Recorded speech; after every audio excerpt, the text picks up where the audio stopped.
انا بے شک ہم ہی نحیی الموتا، ہم زندہ کریں گے مردوں کو، ونکتب اور ہم لکھ رہے ہیں ما قدموا جو انہوں نے آگے بھیجا، وآثارہم اور ان کے آثار کو، وکل شیء اور ہر چیز کو، احصیناہ شمار کر رکھا ہے ہم نے اس کو، فی امام مبین ایک واضح کتاب میں۔ اللہ سبحانہ تعالی یہاں پر ایک بہت اہم بات کی طرف ہم سب کو متوجہ کر رہے ہیں کہ اللہ لکھ رہے ہیں جو کچھ بھی ہم آگے بھیج رہے ہیں اور ہمارے آثار کو، یعنی قیامت کے دن جزا اور سزا کے لیے یہ کام کیا جا رہا ہے کہ ان کے اعمال اچھے ہوں یا برے ان کو لکھا جا رہا ہے۔ جو انہوں نے اپنی زندگی میں کیے وہ بھی لکھے جا رہے ہیں، اور مرنے کے بعد جن کا اثر پیچھے چھوڑا ہے اس کو بھی لکھا جا رہا ہے، اور احصیناہ کہہ کے یعنی گن کر لکھا جا رہا ہے، کوئی کمی بیشی نہیں ہے۔ کتنی واضح عبارت ہے، کتنا واضح طور پر بتا دیا گیا ہے کہ ایک ایک چیز لکھی جا رہی ہے۔ یہ بات ہم سب کو اس لیے بتائی جا رہی ہے تاکہ ہم اس پر اپنی توجہ کریں کہ ہمارا نامہ اعمال تیار ہو رہا ہے۔ قرآن پاک کی بہت سی آیات پر یہ آیت بھاری ہے، جو اس کو سمجھ لے اس کے اعمال کا قبلہ درست ہو جائے گا، اس کے حالات درست ہو جائیں گے۔ ہمارے ہاں سب سے زیادہ پڑھی جانے والی یہ سورہ یاسین، اگر واقعی اس کو سمجھ کر پڑھ لیا جائے تو بہت سی اصلاح ہو جائے گی۔ یہاں پر اب اعمال نامے کی وضاحت ملتی ہے کہ اعمال نامہ دو چیزوں پر مشتمل ہے، ایک ما قدموا اور دوسرا وآثارہم۔ اب قدموا کیا ہے؟ جو ہم نے اب کیا فرشتوں نے اس کو لکھ لیا۔ ہر روز انسان کا نامہ اعمال اللہ کے حضور اٹھتا ہے، اور فجر اور عصر کی نماز میں فرشتے تبدیل ہوتے ہیں، جیسا کہ صحیح احادیث سے معلوم بھی ہوتا ہے۔ جو کچھ بھی ہم کرتے ہیں فرشتے اس کی پوری رپورٹ اللہ کے حضور پیش کرتے ہیں۔ روزانہ ہم نے کیا کمایا یہ سب لکھا جا رہا ہے۔ وآثارہم کیا ہے؟ آثار بھی دو طرح کے ہوتے ہیں، ایک وقتی اثرات اور دوسرے آئندہ آنے والی نسلوں پر اثرات۔ وقتی اثرات وہ ہیں، مثلاً ابھی ہم جو کام کر رہے ہیں، ہمارے ہاتھ میں قلم ہے، اس قلم پر بھی ہمارے فنگر پرنٹس ہیں۔ آپ اپنی کتابوں پر، ڈیسک پر، جہاں بیٹھے ہیں، ان سب جگہوں پر اپنے آثار چھوڑتے جا رہے ہیں۔ اس کو کہتے ہیں وقتی اثرات۔ جہاں جہاں سے آپ چل کر آئے ہیں، اب جب واپس جائیں گے تو چل کر جائیں گے، جو آپ کے قدموں کے نشان ہیں، یہ سب اثرات ہیں۔ اس کو کہتے ہیں وقتی اثرات۔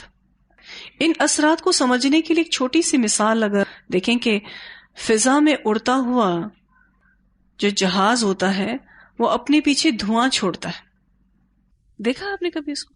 اچھا، تھوڑی دیر تک وہ دھواں رہتا ہے، پھر فضا میں گم ہو جاتا ہے، لیکن باقی رہتا ہے۔ اب اگر ہم اس زمین کو دیکھیں تو یہ زمین اپنے مدار پر گھوم رہی ہے۔ تھوڑی دیر پہلے ہم جس پوزیشن میں تھے اب ہماری پوزیشن تو چینج ہو چکی ہے۔ یعنی صرف اس قرآن پڑھنے کے عمل کو ہی دیکھ لیں جو ہم الحمدللہ صبح سے شروع کیے ہیں، تو زمین تو کہاں کہاں گھوم کے اپنی پوزیشن کو چینج کر چکی ہے۔ بظاہر ہم ایک ہی جگہ بیٹھے ہیں لیکن فضا میں ہم مستقل گھوم رہے ہیں۔ تو یہ ہمارے آثار پوری کائنات میں جہاں جہاں یہ زمین جا رہی ہے یہ چھوٹتے جا رہے ہیں۔ اسی طرح سے آپ دیکھیے کہ جیسے ہمارے یہ فنگر پرنٹس چھپ رہے ہیں، ہمارے آثار بن رہے ہیں، بالکل اسی طرح سے ہماری آواز جو ہے اس کی بھی ویوز بنتی جا رہی ہیں، لہریں بنتی جا رہی ہیں۔ تو یہ ہمارے وقتی اثرات ہیں۔ اب کچھ لوگ اچھے اثرات چھوڑے جا رہے ہیں اور کچھ لوگ برے اثرات چھوڑے جا رہے ہیں۔ مثلا اگر کوئی اچھا کام کر رہا ہے تو وہ اچھے اثرات چھوڑے، مگر کوئی حرام کام کر رہا ہے تو پھر غلط اثرات چھوڑتا جا رہا ہے۔ مثلا اگر کوئی شخص مسجد کے باہر سے جوتے چوری کر کر لے جاتا ہے. اب وہ جوتے پہن کے جہاں جہاں بھی جا رہا ہے اپنے اثرات چھوڑتا ہوا جا رہا ہے، اور وہ سارے اس کے خلاف ہوں گے. وہ نشان لگاتا جا رہا ہے اپنے ہی خلاف. جوتے کے مالک کا تو ایک نقصان ہوا، اس کے جوتے چلے گئے، لیکن بدلے میں جو اس کو اٹھا کر لے کر گیا اس نے کتنا نقصان اٹھایا. دوسرا، آئندہ نسلوں پر آنے والے یا پڑنے والے اثرات، جس کو آپ امپریشنز کہتے ہیں، اور اس بارے میں ہم بڑے کانشیس ہوتے ہیں، بڑے محتاط ہوتے ہیں. ہم اپنے امپریشنز کے بارے میں بڑی فکر کرتے ہیں. ہم کہتے ہیں کہ فرسٹ امپریشن از لاسٹ. بڑا ہم اس کے معاملے میں محتاط ہوتے ہیں. یہ امپریشنز کیا ہیں؟ ہماری شخصیت، ہمارے افکار، مشغلے، ارادے، تمنائیں، ہماری گفتگو، ہمارا مزاج، لہجہ، ہم لین دین جو کرتے ہیں، ہمارے معاملات، ہمارے رویے. صرف کسی کو نظر اٹھا کر دیکھنا بھی یہ ہمارے امپریشنز ہیں، ہمارے آثار ہیں. اس کے اثرات دوسروں پر پڑتے ہیں. یہ یاد رکھنے والی بات ہے کہ ہمارے عمل صرف وہ نہیں جو ہم وقتی طور پر کر رہے ہیں، بلکہ اس کا ایور لاسٹنگ اثر معاشرے میں رہتا ہے، اچھی اور بری یاد کی شکل میں. مثلا اگر کوئی نیکی کا کام کر کے چلا گیا اور وہ کام سالوں سال اس کے بعد بھی چلتا رہا، تو وہ نیک کام اس کے لیے صدقہ جاریہ ہے، وہ اس کے آثار ہیں، اس لیے وہ اس کے لیے صدقہ جاریہ ہے. مرنے والا جو یادیں چھوڑ کر جاتا ہے وہ اس کے آثار ہیں. آپ کسی مرنے والے کو اچھے الفاظوں میں یاد کر رہے ہیں تو اس نے اچھے اثرات چھوڑے. یہ آئندہ نسلوں پر آنے والے اثرات ہیں کہ مثلا کوئی چلا گیا اس دنیا سے، آپ اس کو اچھے الفاظوں میں یاد کر رہے ہیں. کسی نے کوئی اچھا طریقہ ڈالا ہو، کسی اچھے طریقے کی ابتدا کی ہو، مثلا کسی سنت کی ابتدا کی، اب اس کو دیکھ کر اور لوگ بھی کر رہے ہیں تو ایک اچھا ٹرینڈ سیٹر ہوا نا، اس نے ایک اچھا ٹرینڈ سیٹ کیا تو اچھے آثار چھپتے جائیں گے. جب تک لوگ عمل کرتے جائیں گے تب تک اس کے نامہ اعمال میں صدقہ جاریہ لکھا جائے گا. تو خلاصہ یہ ہے کہ باتیں ہوں، نیک کام ہوں، برے کام ہوں، ہم جو نشانات چھوڑ رہے ہیں، جو اثرات چھوڑ رہے ہیں، جو ہماری آوازیں ہیں، سب محفوظ کیے جا رہے ہیں اور سبھی تولے جائیں گے. کتنا لوگ ہمیں دیکھ کر دین کے قریب ہوئے، کتنا لوگ ہمیں دیکھ کر دین سے دور ہوئے، کتنا لوگ ہمیں دیکھ کر اللہ کو یاد کرتے ہیں، کتنے ہم نے فرما برداری والے کام کیے اور کتنے ہم نے نافرمانی والے کام کیے. سب ہی لکھا جا رہا ہے. جو بھی ہم سے متاثر ہوتا ہے اور وہ اس عمل کو اپنے عمل میں لے آتا ہے تو وہ بھی ہمارے ہی آثار ہیں. جو ہم نے کیا، ہمیں دیکھ کر کسی اور نے کیا تو وہ جو اس نے کیا وہ بھی ہمارے ہی آثار ہیں. مثلا استاد سے شاگرد سیکھتے ہیں اور ویسے ہی عمل کرتے ہیں. دوست سے دوست سیکھتا ہے تو وہ ویسے ہی عمل کرنے لگتا ہے. آپ دیکھیں تو میڈیا پر اتنی پرسنالٹیز ہوتی ہیں، لوگ ان کو بھی کاپی کرتے ہیں تو وہ ان کے آثار ہیں. اب کچھ اچھے آثار ہیں اور کچھ غلط آثار ہیں. تو نامہ اعمال واقعی ایسی چیز ہے کہ جس سے ڈرا جائے. ایک انسان کا عمل صرف اس کی ذات تک نہیں رہتا بلکہ وہ اس کا اثر چھوڑتا ہے، اور عمومی طور پر یہ آثار بتائے بھی جاتے ہیں. مثلا کسی کے بارے میں کہا جاتا ہے کہ وہ بہت امانت دار ہے، وہ بہت سچا ہے، وہ بہت نیک ہے. یہ اس کے آثار ہیں جس کا ڈسکشن ہو رہا ہوتا ہے. وہ بہت سمجھدار ہے، وہ بڑا باشعور ہے، وہ اللہ کا بڑا فرما بردار ہے، اس کو دیکھ کر اللہ یاد آتا ہے. یہ اس کے آثار ہیں جس کو ہم ڈسکس کر رہے ہوتے ہیں. وہ بہت محبت والا شخص ہے، وہ بڑے دل کا مالک ہے، اور کسی کے بارے میں ہم کہتے ہیں کہ اس کا دل بہت چھوٹا ہے. تو یہ جو کامنٹس ہیں نا، یہ بھی سمجھ لیجیے آثار ہی ہیں. اور اللہ تعالیٰ تو ہر چھوٹی بڑی چیز لکھ رہے ہیں کہ ہم کیا کرائیں اپنی زندگی میں. ہماری زندگی ایک خاموش سبق ہے جو روز پڑھا جا رہا ہے. مثلا جو عمل ہم کرتے ہیں اس کے جو آثار ہم چھوڑتے ہیں، یعنی ہم لوگوں کو لیسنز دے رہے ہوتے ہیں بعض دفعہ آپ نے یہ نوٹ کیا ہوگا کہ ہم بے دہانی میں کسی کو کچھ کہہ دیتے ہیں، کوئی اچھی بات بتا دیتے ہیں، ایسے ہمیں اتنا فوکس بھی نہیں ہوتا اور اس کی زندگی بدل جاتی. اس نے آپ سے وہ اثر لے لیا، اس بات کا اس نے اثر محسوس کر لیا. ہمارے ماں باپ نے ہماری تربیت بچپن میں کی تھی، آپ کو اس کی آوازیں آتی ہیں کان میں. اتنے سالوں پہلے کہی جانے والی باتوں کو ہم یہ کہہ کر اپنے بچوں کو بتا رہے ہوتے ہیں کہ میرے والد تو یہ کہا کرتے تھے اور میری امی تو ہمیں یہ سمجھایا کرتی تھیں. یعنی بچپن میں کی جانے والی تربیت جو ہمارے ماں باپ کے آثار ہیں وہ ہمارے تحت شعور میں موجود ہیں، وہ ہمیں ریکال کرتے ہیں، بار بار وہ ہمارے ذہن میں آتے ہیں، تو دماغ میں کہیں بیٹھ جاتی ہے. آج کتنے لوگ یہ کہتے ملتے ہیں نا کہ ہمارے بچے سنتے نہیں ہیں. یہ بات نہیں ہے، بچے سنتے ہیں. وہ کہیں نہ کہیں وہ بات ان کے دماغ میں بیٹھ جاتی ہے. اسی لیے اصلاح سے کبھی پیچھے نہیں ہٹنا چاہیے، اچھے آثار چھوڑنے سے کبھی پیچھے نہیں ہٹنا چاہیے. اچھا اثر ہمیشہ اپنا رنگ دکھائے گا. اس بارے میں بہت ساری احادیث ملتی ہیں. وَنَكْتُبُ مَا قَدَّمُوا وَآثَارَهُمْ. رسول اللہ صلی اللہ علیہ وسلم نے فرمایا جو شخص اسلام میں کوئی اچھی بات یعنی کتاب و سنت کی بات جاری کرے تو اس کے لیے اپنے عمل کا ثواب بھی ہے، اور جو لوگ اس کے بعد اس پر عمل کریں ان کا بھی ثواب ہے، اور عمل کرنے والوں کے ثواب میں کچھ کمی نہیں کی جائے گی. اور جو شخص اسلام میں کوئی بری بات یعنی بدعت وغیرہ جاری کرے تو اس کے لیے اپنے عمل کا بھی گناہ ہے اور ان لوگوں کا بھی جو اس کے بعد اس پر عمل کریں، اور ان گناہ کرنے والوں کے گناہ میں بھی کچھ کمی نہیں کی جائے گی. اسے مسلم نے روایت کیا ہے. اس حدیث سے واضح طور پر پتہ چل رہا ہے کہ اگر آپ اچھے آثار چھوڑتے ہیں، اچھی بات رائج کرتے ہیں تو وہ آپ کے لیے صدقہ جاریہ بنے گی، اور اگر کوئی بری بات کا اثر چھوڑتے ہیں تو وہ پھر گناہ جاریہ بنے گا. سیدنا ابو ہریرہ رضی اللہ عنہ بیان کرتے ہیں کہ رسول اللہ صلی اللہ علیہ وسلم نے فرمایا جو شخص ہدایت کی طرف بلائے تو اسے بھی ہدایت پر چلنے والوں کے اجر کے برابر اجر ملے گا، اور اس سے ان لوگوں کا اجر کچھ کم نہیں ہوگا. اور جو شخص گمراہی کی طرف بلائے تو اسے بھی گمراہی پر چلنے والوں کے گناہ کے برابر گناہ ہوگا، اور اس سے ان گناہ کرنے والوں کا گناہ بھی کچھ کم نہیں ہوگا. اسے مسلم نے روایت کیا ہے. اس حدیث میں بھی واضح طور پر اچھے اور برے آثار کو واضح کیا گیا ہے کہ جو اچھا رہنما ہوگا، لوگوں کے درمیان ہدایت کو عام کرے گا، تو جو شخص بھی ہدایت پر آئے گا بإذن اللہ تو اللہ اس شخص کی ہدایت پر آنے کا اجر اس شخص کو بھی دے گا کہ جس نے اس کو ہدایت پر لانے کی کوشش کی. اور اسی طرح سے معاملہ گمراہی کا بھی ہے. ایک اور روایت ہے، سیدنا ابو ہریرہ رضی اللہ عنہ بیان کرتے ہیں کہ رسول اللہ صلی اللہ علیہ وسلم نے فرمایا کہ جب انسان مر جاتا ہے تو اس کا عمل اس سے منقطع ہو جاتا ہے سوائے 3 چیزوں کے.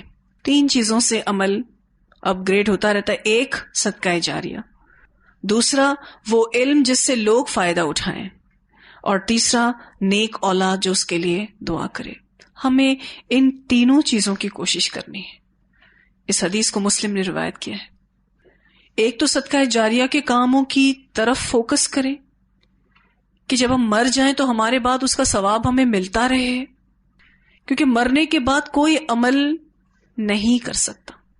تو صدقہ جاریہ کی بہت کوشش کرتے رہنا چاہیے. کوئی بھی ایسا عمل ہو جس پہ آپ کو یہ لگتا ہے کہ مرنے کے بعد اس کا اجر آپ کو ملتا رہے. اور دوسرا، لوگوں کو علم پہنچائیں. جب تک وہ اس علم سے فائدہ اٹھاتے رہیں گے یعنی عمل کرتے رہیں گے تو مرنے کے بعد بھی نام اعمال میں اضافہ ہوتا رہے. اور نیک اولاد، اس کی بھی کوشش کریں، کیونکہ جو نیک اولاد ہوتی ہے وہ ماں باپ کے مرنے کے بعد بھی ان کے لیے دعائیں مغفرت کرتی ہے. تو ان تینوں چیزوں کی انشاءاللہ ہمیں کوشش کرنی ہے تاکہ ما قدموا وآثارہم پر ہم عمل کر سکیں. ایک اور روایت ہے، سیدنا جابر بن عبداللہ رضی اللہ عنہما بیان کرتے ہیں کہ مسجد نبوی کے آس پاس کچھ مکانات خالی ہوئے تو قبیلہ بنو سلمہ نے ارادہ کیا کہ وہ مسجد کے قریب مکانات میں آ بسیں. وہ چاہ رہے تھے کہ وہ اپنے محلے سے اٹھ کے مسجد نبوی کے پاس آ جائیں. بہت اچھی سوچ تھی. جب اس کی خبر رسول اللہ صلی اللہ علیہ وسلم کو ہوئی تو آپ صلی اللہ علیہ وسلم نے ان سے فرمایا، مجھے یہ بات معلوم ہوئی ہے کہ تم مسجد کے قریب منتقل ہونا چاہتے ہو، کیا یہ ٹھیک ہے؟ یعنی واقعی یہ بات ہے؟ انہوں نے جواب دیا، ہاں اے اللہ کے رسول صلی اللہ علیہ وسلم، ہم نے اس کام کا ارادہ کیا ہے۔ تو آپ صلی اللہ علیہ وسلم نے فرمایا، اے بنو سلمہ، اپنے مکانات ہی میں رہو، تمہارے قدموں کے نشانات لکھے جاتے ہیں۔ یعنی جو تم مسجد کی طرف چل کر آتے ہو، اللہ تعالیٰ کے ہاں ان قدموں کے نشانات لکھے جاتے ہیں۔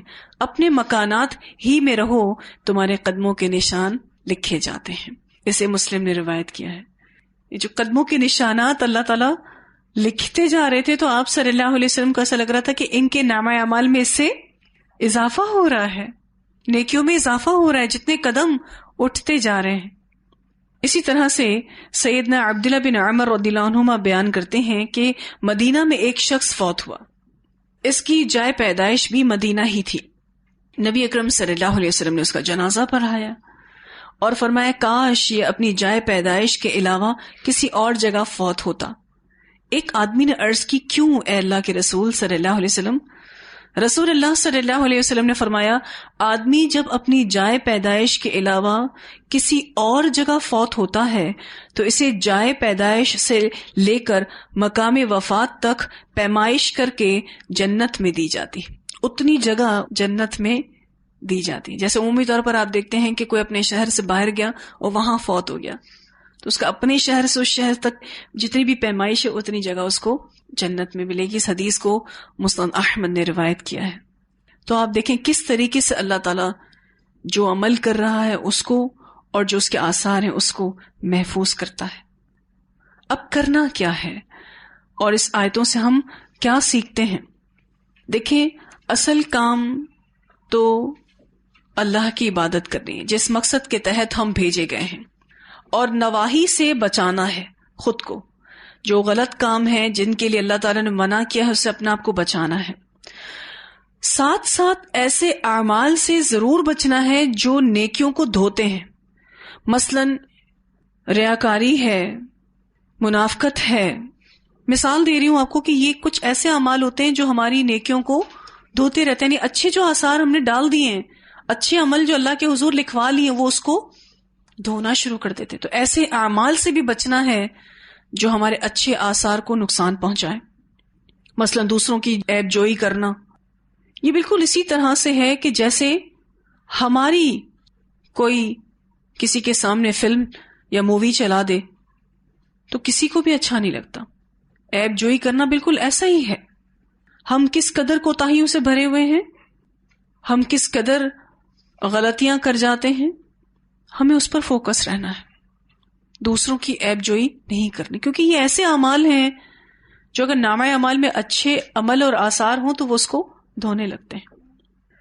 اب سوال یہ پیدا ہوتا ہے کہ جو غلط آثار ہم نے چھوڑ دیے ہیں، جو غلط قدم ہم اٹھا چکے ماضی میں، جو غلطیاں کوتاہیاں گناہ ہم سے ہو گئے، برے آثار چھپ گئے، اس کا کیا کریں، اس کا کیا بنے گا؟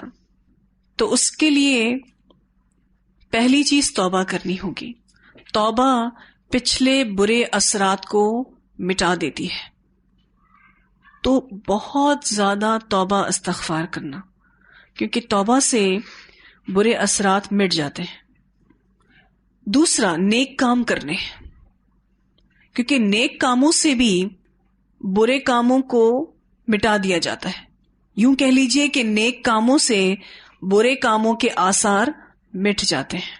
تیسری چیز، جس صلاحیت کو اسلام کے خلاف استعمال کیا، اسی صلاحیت کو اس کو بڑھانے میں استعمال کرنا ہے۔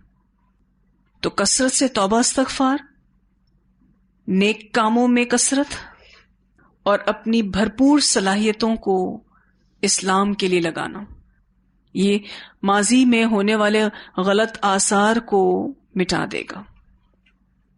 روزانہ اپنا محاسبہ کرنا ہے، ہم سب کو اپنی پچھلی زندگی کو بھی پرکھ لیں، سوچیں کیسے مداوا ہو سکتا ہے، عمل کرنے سے پہلے بھی دیکھ لیں، ورنہ قیامت کے دن اللہ تعالی ظاہر اور باطن سب کچھ کھول دے گا، سب کچھ لوگوں کے سامنے لے آئے گا کہ ہم کیسے بظاہر تھے اور کتنے اندر سے صحیح تھے یا غلط تھے. تو قیامت کے دن جو اللہ تعالیٰ کی طرف سے ہمارے نامہ اعمال کو پیش کیا جائے گا، اس کی کوئی ایڈیٹنگ نہیں ہو سکتی، اس دنیا میں ہی ہو سکتی ہے. اور اس کے یہ 3 راستے میں نے آپ کو بتائے. اللہ ہم سب کو بہترین عمل کرنے کی توفیق عطا فرمائے، اور جو ہمارے عمل میں غلط آثار ہیں اللہ اس کو اپنے رحم و کرم سے مٹا دے، اور جو اچھے ہیں اللہ اس کو ہمارے لیے جنت میں جانے کا سبب بنا دے. یوں سوچ لیجئے کہ جس طرح سے روح اور جسم کا تعلق ہے نا، بالکل اسی طرح سے عمل اور آثار کا تعلق ہے. بہت اہم آیت ہے سورہ یاسین کی. کئی بار ہم سورہ یاسین پڑھ چکے ہیں، لیکن ہمیں اپنے نامہ اعمال کی کتنی فکر ہے یہ تو ہم خود ہی جانتے ہیں. اس پر بہت فوکس رہیں، یہ کوئی معمولی چیز نہیں ہے. جو اللہ تعالیٰ ہمارا نامہ اعمال تیار کر رہا ہے، یا تو یہ ہمارے حق میں حجت بن جائے گا کیونکہ اس میں اچھی چیزیں ہوں گی، یا پھر یہ نامہ اعمال ہی ہمارے لیے کافی پڑ جائے گا. جیسے کہ ہم پیچھے پڑھ بھی چکے ہیں کہ ہمارا نامہ اعمال ہی ہمارے لیے کافی ہے. کسی اور کو کیا کہنے کی کچھ ضرورت ہے، کسی گواہ کی کیا ضرورت ہے، سب کچھ تو لکھا ہوا ہے. تو ان آیات کی تلاوت دوبارہ سے سنتے ہیں سورہ یاسین کو شروع سے، اور اس تلاوت کے دوران اللہ سے دعا کریں کہ اللہ تعالیٰ تو ہمارے نامہ اعمال کی صفائی کر دے. جو عمل تیرے نزدیک غلط تھا، جو ہم نے دانستہ یا نادانستہ، چھوٹا یا بڑا، کچھ بھی غلط کیا، اللہ تو اس کو مٹا دے. اپنے گناہوں کا اعتراف اللہ کے سامنے رج کے کر لیں کہ اللہ تیرے سوا تو ہمارے گناہوں کو کوئی نہیں مٹا سکتا. نامہ اعمال میں جو بھی غلط اثر ہے نا، وہ بالکل ایسے ٹھکا ہوا ہے جیسے دیوار میں کوئی کیل ٹھکی ہوئی ہے. اللہ کے سوا اس کو کوئی نہیں ہٹا سکتا. چلیں تلاوت سنتے ہیں. بسم اللہ الرحمن الرحیم.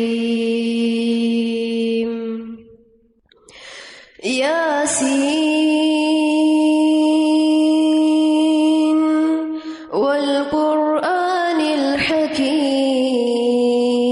الحکیم انک لمن المرسلین علی صراط مستقیم تنزیل العزیز الرحیم لتنذر قوما ما انذر آباؤهم فهم غافلون لقد حق القول على أكثرهم فهم لا يؤمنون إنا جعلنا في أعناقهم أغلالا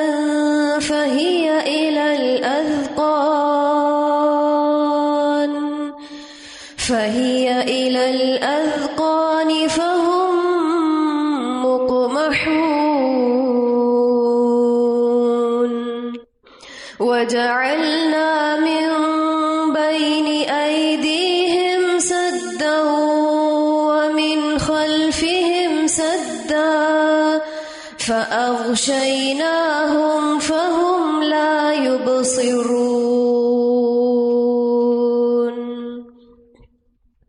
وسواء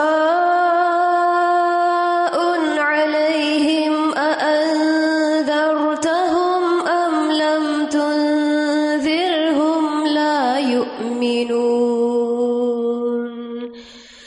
إنما تنذر من اتبع الذكر وخشي الرحمن بالغيب فبشره بمغفرة وأجر كريم إنا نحن نحيي الموتى ونكتب ونكتب ما قدموا وآثارهم وكل شيء أحصيناه في إمام مبين. جی واضح ہیں ساری آیات. وآخر دعوانا ان الحمد للہ رب العالمین. سبحانک اللہم وبحمدک نشہد ان لا الہ الا انت نستغفرک ونتوب الیک. سبحان ربک رب العزۃ عما یصفون وسلام علی المرسلین والحمد للہ رب العالمین. الہی آمین.